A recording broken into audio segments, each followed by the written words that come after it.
सुप्रभात बच्चों।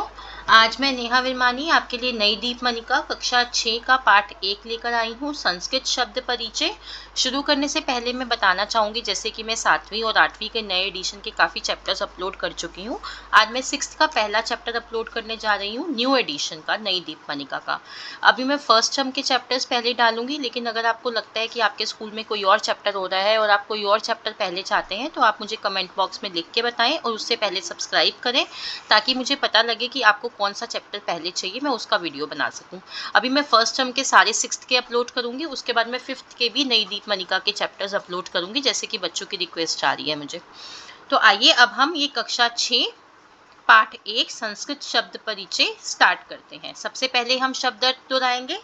नरः आदमी, अश्वः घोड़ा, गजः हाथी, अनलः आग, मेघः बादल, मूषकः चूहा, वृक्षः पेड़, बिडालः बिल्ला, पवनः हवा, कुकुरः कुत्ता, मयूरः मोर, मृगः हिरण, कपोतः कबूतर, वानरः बंदर, शुकः तोता, गर्दभः गधा, पिकः कोयल, काकः कौवा, सरोवरः तालाब, हस्तः हाथ, जनकः पिता, सैनिकः सैनिक। ये थे कुछ पुल्लिंग शब्द। अब हम आकारांत स्त्रीलिंग शब्दों पे आएंगे, जिसमें देखो आप आ की मात्रा लगी हुई है।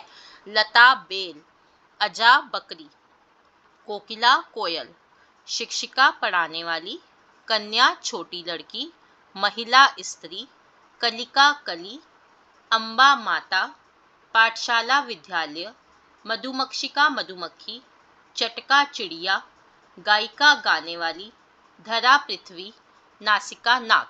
ये थे स्त्रीलिंग शब्द। अब हमने ये पढ़े पुल्लिंग और स्त्रीलिंग शब्द। ऐसे ही आपकी बुक में नपुंसक लिंग शब्द भी दिए हुए हैं, वो भी आपको करने हैं। ठीक है, अब हम पाठ शुरू करने जा रहे हैं। संस्कृत शब्द परिचय। जैसे कि आपको मैंने पहले भी चैप्टर्स में बताया हुआ है, लेकिन 6th क्लास के लिए पहला चैप्टर है, इसलिए मैं दोबारा से बताती हूँ। जैसे कि पुल्लिंग में रूप चलते हैं बालह बालऊ बालाह, स्त्रीलिंग में चलते हैं बाला बाले बालाह, नपुंसक लिंग में पत्रम पत्रे पत्राणी। लेकिन जो इसके कर्ता होते हैं, प्रथम पुरुष एक वचन का कर्ता जो होता है, जैसे पुल्लिंग में सह बाला होता है, स्त्रीलिंग में सा बाला होता है। ठीक है, जैसे कि और ती लगता है, ती चिन्ह होता है प्रथम पुरुष एक वचन का। जैसे राकेशः पतति, राकेश गिरता है। मीता पतति, मीता गिरती है।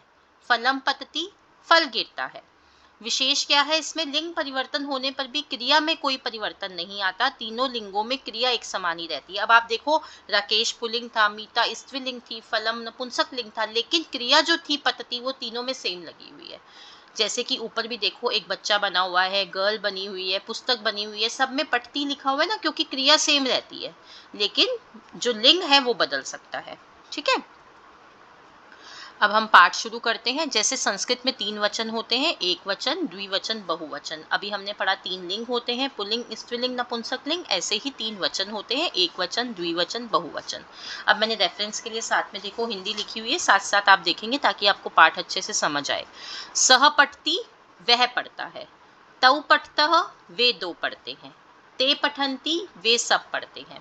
अब ये प्रथम पुरुष है, तो प्रथम पुरुष में कैसे रूप चलते हैं, पठती पठता पठंती, और उनके कर्ता क्या होते हैं, स तौ ते। अब स्त्रीलिंग में कर्ता होता है सा ते ता, जैसे देखो लिखा हुआ है, सा गच्छति, वह जाती है। ते गच्छतः, वे दो जाती हैं। ता गच्छन्ति, वे सब जाती हैं। अब जैसे पुल्लिंग के देखो कुछ शब्द और दिए गए हैं नीचे। छात्रः, एक छात्र। छात्रौ, दो छात्र। छात्राः, अनेक छात्र। अब इनके सब में पुल्लिंग में प्रथम पुरुष जो है वो सेम ही चलेगा। प्रथमा विभक्ति जो है पुल्लिंग की, प्रथमा विभक्ति दी हुई है, वो सेम चलेगी। नरः, एक आदमी। नरौ, दो आदमी। नरः, अनेक आदमी। जैसे छात्रा छात्रौ छात्राः था, वैसे ही नरः नरौ नराः हो गया। आगे बढ़ते हैं। अश्व, अब अश्व भी पुल्लिंग है। अश्वः, एक घोड़ा। अश्वौ, दो घोड़े। अश्वाः, अनेक घोड़े। ऐसे ही गजः, एक हाथी। गजौ, दो हाथी। गजाः, अनेक हाथी। सैनिकः, एक सैनिक। सैनिकौ, दो सैनिक, सैनिकाः अनेक सैनिक। अब कुछ अकारांत पुल्लिंग शब्द और दिए हुए हैं जिनकी सिर्फ हिंदी बताई हुई है, उनको आपको अपने आप एक वचन, द्विवचन, बहुवचन में लिखना है। जैसे सूर्यः सूरज होता है, अनलः आग, मेघः बादल, वृक्षः पेड़, पवनः हवा, सरोवरः तालाब। ठीक है, अब हम आते हैं और शब्दों पे। मूषकः चूहा, बिडालः बिल्ली, कुकुरः कुत्ता, मृगः हिरन, गर्दभः गधा, वानरः बंदर, मयूरः मोर, कपोतः कबूतर, पिकः कोयल, शुकः तोता, काकः कौवा, बकः बगुला, हस्तः हाथ, पादः पैर, जनकः पिता। तो ये थे हमारे पुल्लिंग के शब्द। अब हम बढ़ते हैं आकारांत स्त्रीलिंग। जैसा मैंने बताया, स्त्रीलिंग में आ की मात्रा लगी होती है। छात्रा जैसे एक छात्रा, छात्रे दो छात्राएं, छात्राः अनेक छात्राएं। अब जैसे पुल्लिंग में हमने पढ़ा था कि एक वचन, द्विवचन, बहुवचन में प्रथमा विभक्ति के रूप कैसे चलते हैं, बालः बालौ बालाः। ऐसे ही स्त्रीलिंग में कैसे चलते हैं, छात्राः छात्रे छात्राः। अब आप आगे देखेंगे सबके सेम चल रहे हैं, लता लते लताः, अजा अजे अजाः, तो सेम रूप चलेंगे। लता का मतलब एक लता, लते दो लताएं, लताः अनेक लताएं, अजा एक बकरी, अजे दो बकरियां, अजाः अनेक बकरियां, कोकिला एक कोयल, कोकिले दो कोयले, कोकिलाः अनेक कोयले, शिक्षिका एक शिक्षिका, शिक्षिके दो शिक्षिकाएं, शिक्षिकाः अनेक शिक्षिकाएं। ठीक है, ऐसे ही अब और कुछ शब्द दिए हुए हैं जिनकी हिंदी मैंने लिखी है, लेकिन अगर आपको उनके एक वचन, द्विवचन, बहुवचन लिखना है प्रथमा विभक्ति, तो वो सेम चलेगा जैसे हमने पीछे पढ़ा है। कन्या का मतलब कन्या, महिला का मतलब महिला, कलिका का मतलब कली, अम्बा माता, पाठशाला पाठशाला, मधुमक्षिका मधुमक्खी, वर्षा वर्षा, चटका चिड़िया, गायिका गाने वाली, नायिका नाचने वाली, धरा पृथ्वी, नासिका नाक। तो ये थे कुछ स्त्रीलिंग शब्द। अब हम पढ़ेंगे नपुंसक लिंग शब्दों के बारे में। अब नपुंसक लिंग में एक वचन, द्विवचन, बहुवचन के रूप कैसे चलते हैं, देखो। पुस्तकम पुस्तके पुस्तकानी, तो पुस्तकम मतलब एक पुस्तक, पुस्तके मतलब दो पुस्तकें, पुस्तकानी मतलब अनेक पुस्तकें। अब आप देखो सबके रूप सेम चल रहे हैं। फलम फले फलानी, एक फल दो फल अनेक फल, है ना। आगे भी और दिए हुए हैं, पत्रम पत्रे पत्राणी, एक पत्ता दो पत्ते अनेक पत्ते, पुष्पम पुष्पे पुष्पाणी, एक फूल दो फूल अनेक फूल। अब कुछ और शब्द बताए हुए हैं नपुंसक लिंग, जैसे मित्रम का मतलब होता है मित्र, गृहम मतलब घर, मुखम मतलब मुंह, भोजनम मतलब खाना, आम्रम मतलब आम, कमलम मतलब कमल, उद्यानम बगीचा, डाडिमम अनार, चक्रम पहिया। तो ये थे हमारे। अब और भी तीन शब्द आगे अगले पेज पे हैं, वनम जंगल, व्यजनम पंखा, वस्त्रम कपड़ा। तो अब हम, ये था हमारा पाठ का हिंदी अनुवाद। जैसे कि मैंने आपको पुल्लिंग, नपुंसक लिंग, स्त्रीलिंग तीनों लिंगों का एक वचन, द्विवचन, बहुवचन, प्रथमा विभक्ति का बताया और कुछ हिंदी के वर्ड्स बताए। अगर फिर भी आपको कोई डाउट है पाठ में, आप कमेंट बॉक्स में लिख के पूछिए मेरे से, ताकि मैं उसका आपको जवाब दे पाऊँ और आपको उसकी क्लैरिटी और अच्छे से दे पाऊँ। ठीक है, अब हम शुरू करते हैं इसका अभ्यास कार्य।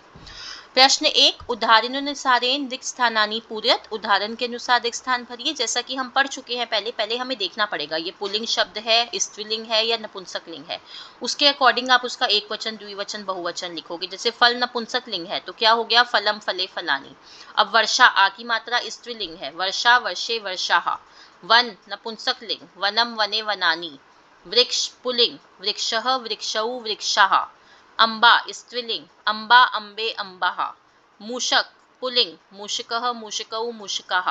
अजा स्त्रीलिंग, अजा अजे अजाः।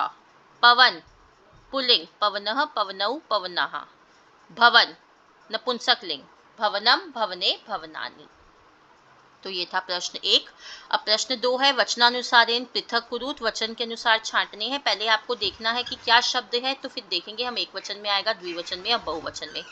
जैसे गर्दबौ, अब गर्दबौ किस में आएगा आपका, गर्दबौ आपका द्विवचन का शब्द है ना। पुल्लिंग का द्विवचन है ना, तो द्विवचन में लिख देंगे। अब उद्याने, उद्याने किसका शब्द है आपका, उद्यानम उद्याने उद्यानानि, पढ़ा था ना नपुंसक लिंग में, तो उद्याने आपका क्या हो गया, ये आ गया द्विवचन में। अब अगला है लताः, लताः आपका आ गया बहुवचन में, स्त्रीलिंग का बहुवचन है। वस्त्राणी नपुंसक लिंग का बहुवचन है तो बहुवचन में आ जाएगा। काकऊ पुल्लिंग का द्विवचन तो द्विवचन में आ गया। कपोतः बहुवचन में, शुकः एक वचन, कोकिला स्त्रीलिंग का एक वचन, फलम नपुंसकलिंग का एक वचन, चित्राणी नपुंसकलिंग का बहुवचन, वृक्षः पुल्लिंग का एक वचन, फलानी नपुंसकलिंग का बहुवचन, नेत्रे, नेत्रे किस में आ जाएगा आपका, नेत्रम नेत्रे नेत्राणी होता है तो नेत्रे आपका द्विवचन में आ जाएगा, पुष्पम एक वचन, मृगौ द्विवचन, मुखे द्विवचन, दाडिमम एक वचन, चटकाहा बहुवचन। ठीक है, तो ऐसे आपको उनको अलग अलग सेग्रीगेट करके लिखना है। अगला है भाषा अवबोधनम का प्रश्न। एक शब्दार्थ मेलनम कुरुत, शब्दों को अर्थ से मिलाना है। पत्रम होता है पत्ता, चटका चिड़िया, उद्यानम बगीचा, अनलह आग, नासिका नाक, बिडालह बिल्ला, शुकह तोता, व्यजनम पंखा। अब प्रश्न 2 है द्विवचने लिखत। अब आपको या तो एक वचन दिया हुआ है या बहुवचन दिया हुआ है, लेकिन आपको उसका द्विवचन लिखना है। जैसे नेत्राणी, नेत्राणी का द्विवचन क्या पढ़ा है हमने, नेत्रम नेत्रे नेत्राणी, तो नेत्रे द्विवचन लिख देंगे हम। अम्बा का क्या होता है, अम्बा अम्बे अम्बाहा, तो अम्बे होता है द्विवचन। अश्वाहा का अश्वहु, चक्रम का चक्रे, धरा का धरे, सैनिका सैनिकौ, घटः घटौ, मित्रम मित्रे। अब प्रश्न 3 है एक वचनम लिखत। जैसे हमने ऊपर द्विवचन लिखा, यहाँ या तो द्विवचन या बहुवचन दे रखा होगा, एक वचन लिखना होगा। जैसे मयूराहा, मयूराहा आपका पुल्लिंग में पड़ा है ना, मयूरह मयूरऊ मयूराहा, तो अब क्या हो जाएगा एक वचन, मयूरह। नेत्राणी का हो गया नेत्रम, पाठशाले का हो गया पाठशाला, आम्रे का आम्रम, नायिका का नायिका, मेघा का मेघ। तो यहाँ हमारा पाठ समाप्त होता है। अब मैं आशा करती हूँ आपको अभ्यास कार्य अच्छे से समझ आ गया है और हिंदी अनुवाद भी समझ आ गया है। लेकिन फिर भी आपको कोई डाउट है, मैं बार बार बोलती हूँ, पहले मेरे चैनल को सब्सक्राइब करो, लाइक करो, उसके बाद कमेंट बॉक्स में अपना लिख के बताओ कि आपको क्या डाउट है, क्या चीज़ समझ नहीं आ रही है, ताकि मैं और अच्छे से उसकी क्लैरिटी दे पाऊँ। तो बच्चों, वही ख़त्म करने से पहले मैं कहना चाहूँगी, kindly like, share and subscribe my channel the education truth. धन्यवाद।